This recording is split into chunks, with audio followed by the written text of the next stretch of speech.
4 വർഷം മുൻപ് തൃപ്പൂണിത്തുറ മാർക്കറ്റ് റോഡിലെ അന്ധകാരത്തോട് പാലം നിർമ്മാണം പാതി വഴിയിൽ നിലച്ചപ്പോൾ ഒരു മരണക്കെണിയായാണ് മാറിയത്. മതിയായ വെളിച്ചവും അപായ ബോർഡും സ്ഥാപിക്കാതിരുന്നതുകൊണ്ടാണ് എരൂർ സ്വദേശിയായ വിഷ്ണുവിന്റെ ജീവൻ പൊലിഞ്ഞത്. സുഹൃത്ത് ആദർശ് നീണ്ട നാളത്തെ ചികിത്സകൾക്ക് ശേഷം ജീവിതത്തിലേക്ക് തിരികെ എത്തിയെങ്കിലും ഓർമ്മകൾ ഇന്നും നടക്കുകയാണ്. പൊതുമരാമത്ത് വകുപ്പ് ജീവനക്കാരുടെ അനാസ്ഥയുടെ ഇരയാണ് വിഷ്ണുവും ആദർശും. സംസ്ഥാന സർക്കാരിനെതിരെ കോടതിയിൽ കേസുണ്ടെങ്കിലും നാളെ ഇതുവരെ, അത് പിന്നെ സ്വാഭാവികമല്ലേ, ഇരു കുടുംബങ്ങൾക്കും ഒരു സഹായവും ലഭ്യമായിട്ടില്ല.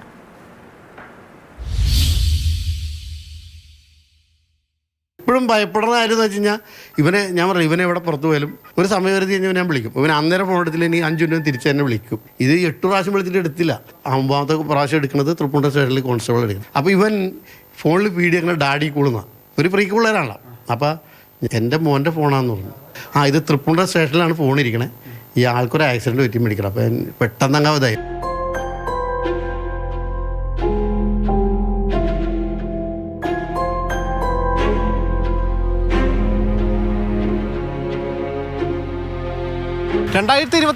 ജൂൺ 4 വാഹനാപകടം പൊതുമരാമത്ത് ഉദ്യോഗസ്ഥരുടെ അനാസ്ഥ കൊണ്ട് മാത്രം ഉണ്ടായതാണ്. അന്നുണ്ടായ അപകടത്തിൽ എരൂർ സ്വദേശിയായ വിഷ്ണുവിന് ജീവൻ നഷ്ടമായി. അതോടെ ഉറ്റവർ അനാഥരായി. കൂടെ സഞ്ചരിച്ചിരുന്ന ആദർശിനെ ജീവിതത്തിലേക്ക് തിരികെ കൊണ്ടുവരാൻ ബന്ധുക്കൾ ഏറെ നാൾ കാത്തിരിക്കേണ്ടി വന്നു. ഈ അപകടത്തിന് ശേഷം പിന്നീട് ആദർശിനെ ഞങ്ങൾക്ക് കാണാനായി. അദ്ദേഹം വിഷ്ണുവിൻ്റെ ഓർമ്മകൾ തങ്ങി നിൽക്കുന്നതിനാൽ തന്നെ ക്യാമറയ്ക്ക് മുന്നിൽ സംസാരിക്കാൻ തയ്യാറായില്ല. ആദർശിൻ്റെ അച്ഛൻ ആ ഓർമ്മകൾ വീണ്ടും പങ്കുവെക്കുകയാണ്.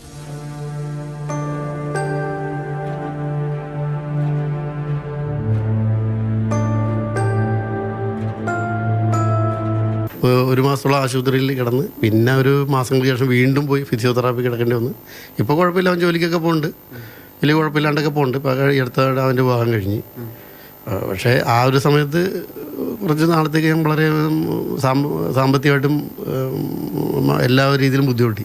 തൃപ്പൂണിത്തുറ ഏരിയയിൽ തന്നെ ഓട്ടോറിക്ഷ ഓടിക്കുന്ന ആളാണ് ഞാൻ. ഓട്ടോറിക്ഷ ഓടിച്ച് ഇതിന് ദിവസങ്ങൾക്ക് മുമ്പ് അതിൽ പോകുമ്പോൾ വെറുതെ ഇങ്ങനെ കുറച്ച് മണ്ണും കാര്യങ്ങളും കിടക്കണമല്ലാണ്ട് അവിടെ കാര്യമായിട്ടൊരു ഫെൻസിങ് ഒന്നും ഉണ്ടായിരുന്നില്ല, ഒരു ബ്ലോക്ക് ചെയ്തിട്ടുണ്ടായിരുന്നില്ല. പിന്നീട് ഞാൻ അതിൽ ഇവൻ്റെ ഇതിനൊക്കെ ശേഷം പോകുമ്പോൾ വലിയ ഫെൻസിങ്, അതായത് ഒരു 4-5 ആൾ പൊക്കത്തിൽ മെഷടിച്ച് ഫെൻസിങ് വെച്ചിട്ടുണ്ടായിരുന്നു. ഇതിനോട് കഷ്ടത്തിലായിട്ടൊരു കുടുംബമുണ്ട്. ഒരു ഗതിയില്ലാത്തൊരു പയ്യൻ മരിച്ചുപോയി. അവൻ്റെ വീട്ടിലിപ്പോഴും പ്രായമായ അച്ഛൻ, പ്രായമായത് മാത്രമല്ല ബുദ്ധിമുട്ട്, അസുഖബാധിതനാണ്. പിന്നെ ഒരു സഹോദരൻ കല്യാണം കഴിച്ചു കൊടുത്ത് അവർക്കിപ്പോഴും ആ ചേച്ചി ജോലിക്ക് പോയിട്ടൊക്കെ കഴിയണം. അവർക്ക് പോലും മതിയായ ഒരു സംരക്ഷണം കിട്ടിയില്ലെന്നുള്ളതാണ് ഞാൻ മനസ്സിലാക്കണത്. കാരണം ഇവരുടെയൊക്കെ അനാസ്ഥ കൊണ്ട് ഒരു ജീവൻ പോയില്ലേ. കാരണം നമുക്കിപ്പോൾ എന്തൊക്കെയുണ്ടെന്ന് പറഞ്ഞാൽ നമുക്ക് കൊടുക്കുന്ന ഒരു പരിധി ഉണ്ടല്ലോ. ആർക്കെന്ത് കൊടുത്താലും ഒരു പരിധി, ഒരു ജീവൻ പോണതിന് പകരമായിട്ടൊന്നും കിട്ടില്ല.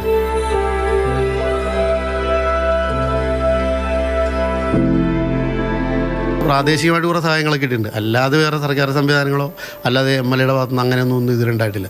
കോട്ടയം മെഡിക്കൽ കോളേജിൽ ചികിത്സ വളരെ ഇതായിരുന്നു. അതുകൊണ്ട് നമുക്ക് അതിൽ നന്ദിയുണ്ട്. അത് നല്ല രീതിയിൽ കിട്ടി എന്നുള്ളൊരു അഭിപ്രായക്കാരനാണ്. നമുക്ക് അല്ലാത്ത രീതിയിൽ ഒരു നേരത്തെ മരുന്നിന് പോലും സഹായം ഉണ്ടായിട്ടില്ല.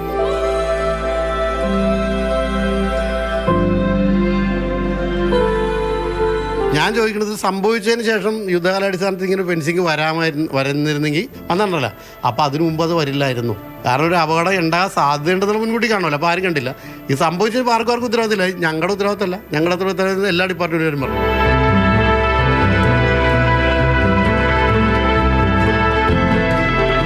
കേസിൻ്റെ കാര്യങ്ങൾ ഇപ്പോൾ ഈ ബ്രഹ്മമംഗലത്തിലൊരു അഡ്വക്കേറ്റ് പത്രോസ് എന്ന് പറഞ്ഞാൽ ഏതൊരു അഡ്വക്കേറ്റ് പുള്ളിയുടെ ഇതിൽ വന്ന് നേരിട്ട് നമ്മളുടെ അടുത്ത് വന്നാൽ നമ്മൾ അറിയാം. കാരണം നമ്മളിത് ശ്രമം ഉപേക്ഷിച്ചു. കാരണം നമ്മളെ സംബന്ധിച്ച് ഉടയമ്പരാൻ ജീവൻ നിലനിർത്തി തന്നു. അത്ര വലിയ കാര്യം പണിയെടുക്കാൻ പറ്റുന്നുണ്ട്. A to Z ഡോക്യുമെൻറ്റ്സ് എടുത്ത് കോപ്പി എടുത്ത് വെച്ചിട്ട് കൊടുക്കാൻ വേണ്ടി കൊടുത്തിട്ടുണ്ട്. പുള്ളി തൃപ്പൂണിത്തുറ ചെന്നാണ് കണ്ടപ്പുറം കേസ് നടക്കേണ്ടെന്നുള്ളതാണ് പറഞ്ഞത്. പിന്നെ ഞാൻ അതിനെ പറ്റി ഇടയ്ക്ക് ഒരു ദിവസം വേറെ ആവശ്യത്തിന് വിളിച്ചപ്പോഴും പുള്ളി പറഞ്ഞ് കേസ് നടക്കേണ്ടെന്നുണ്ട്. വേറെ പിന്നെ അറിയാമല്ല, കോടതി കാര്യങ്ങൾ ഇങ്ങനെ എത്ര ആളെന്ന് കയറി ഇറങ്ങിയാൽ.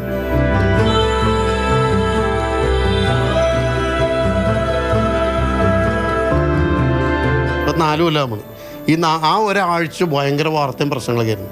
ഈ 4 കൊല്ലം കഴിഞ്ഞ് ഇവൻ ജീവിച്ചിരിപ്പുണ്ടായി. ഇവൻ്റെ അവസ്ഥ എന്താണ്, ഇപ്പോഴത്തെ അവസ്ഥ, ഈ 2 കുടുംബക്കാരുടെ അവസ്ഥ എന്താണെന്ന് ആരും അന്വേഷിക്കണ്ട. എന്തെങ്കിലും പ്രശ്നം വരുമ്പോഴത്തേക്ക് അത് പൊങ്ങി വരും, അല്ലെങ്കിൽ ഇല്ലാത്തതുള്ളൂ. നാളെ ഒരിക്കലും വേറെ ആക്കിയത് പോലെ ഞാനൊക്കെ അനുഭവിച്ച പോലത്തെ ഒരു വിഷമം വേറെ ആക്കി അനുഭവിക്കാൻ ഇടവരരുത്. ഇനിയുള്ള കാലത്തെങ്കിലും മര്യാദ രീതിയിൽ ചെയ്യണമെന്നുള്ളത്. ചെയ്യാൻ പറ്റായികയല്ല, ചെയ്യാൻ പറ്റുന്നുള്ളതിൻ്റെ തെളിവാണ് മരണം കഴിഞ്ഞ് 3-ാം ദിവസം ഫെൻസിങ് വന്നത്. അത് ഈ സെൻട്രൽ ജയിലിൽ ഞാൻ കണ്ടിട്ടില്ല, പറഞ്ഞത് സെൻട്രൽ ജയിലിനേക്കാളും വലിയ ഫെൻസിങ് അവിടെ വന്നത് കണ്ടതല്ലേ. അപ്പോൾ അതെന്നെ പറഞ്ഞാൽ ഇനി മേലിൽ ഇങ്ങനെ ഒരു അനുഭവം ഉണ്ടായിരുന്നുള്ള എനിക്ക് പറയാനുള്ളത്. തിരികെ മടങ്ങുമ്പോൾ ആദർശിനെ ഞങ്ങൾ കണ്ടു ഒരു മിന്നായം പോലെ. വിഷ്ണുവിൻ്റെ ഓർമ്മകൾ ഒരു തീരാനവുമായി ഉള്ളിലൊതുക്കി പുതിയൊരു ജീവിതത്തിൻ്റെ കൈപിടിച്ച് പൊരുതി കയറുകയാണ് അയാൾ. ഉദ്യോഗസ്ഥരുടെ അനാസ്ഥ മൂലമാണ് നിരത്തുകളിൽ ഓരോ ജീവനും ബലി കൊടുക്കേണ്ടി വരുന്നത്. എന്നിട്ടും നമ്മുടെ ഉദ്യോഗസ്ഥർ ഒന്നും പഠിച്ചില്ല എന്ന് കാണുമ്പോൾ സങ്കടമുണ്ട്. ഇനിയെങ്കിലും ഈ അനാസ്ഥ മൂലം ഇത്തരത്തിലുള്ള ജീവൻ പൊലിയാതിരിക്കട്ടെ. അതിന് നമ്മുടെ അധികാരികളെങ്കിലും ശ്രദ്ധിക്കണം. ബിനു പാവമ്പയ്ക്കൊപ്പം ശ്യാമപ്രസാദ് ഉത്തമൻ, മാതൃഭൂമി ന്യൂസ്, കൊച്ചി.